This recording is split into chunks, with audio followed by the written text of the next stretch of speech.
It does. This is Rick. I just want to let you know, thanks for helping getting the cap down there and scanning up, showing everything.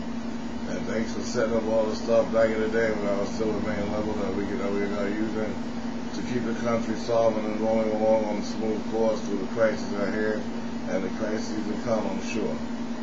Okay, now the local problem that we have here is we need an AT&T truck to come by and redo the reset the phone line system like we did before we put the chip in.